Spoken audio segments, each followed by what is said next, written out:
छत्रपती संभाजीनगरमध्ये प्रसूती दरम्यान महिलेचा मृत्यू झालाय। हर्षिन हिना खाले चाऊस ही महिला छत्रपती संभाजीनगरमधील एका खासगी रुग्णालयामध्ये डिलिव्हरीसाठी ऍडमिट होती। त्या दरम्यान तिने एका मुलीला जन्म दिला, मात्र अति रक्तस्राव झाल्यानं हॉस्पिटलमधील डॉक्टरांनी दुसऱ्या एका खासगी हॉस्पिटलमध्ये रुग्णाच्या नातेवाईकाला विश्वासात न घेता ऍडमिट केलंय। त्यानंतर दुसऱ्या दिवशी सदरील महिलेचा मृत्यू झाल्यानं उस्मानपुरा पोलीस स्टेशन समोर मोठा जमाव आला। पोलिसांनी तात्काळ सदरील घटनेची गंभीरता घेऊन नातेवाईकांची समजूत काढून FIR दाखल केली आहे।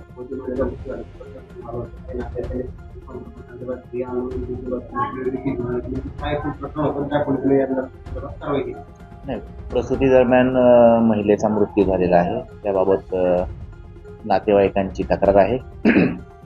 नातेवाईकांची जी काही तक्रार आहे त्यांच्या म्हणण्याप्रमाणे आम्ही ती तक्रार त्यांची घेतलेली आहे आणि त्याच्यावर आम्ही कायदेशीर कारवाई करत आहोत।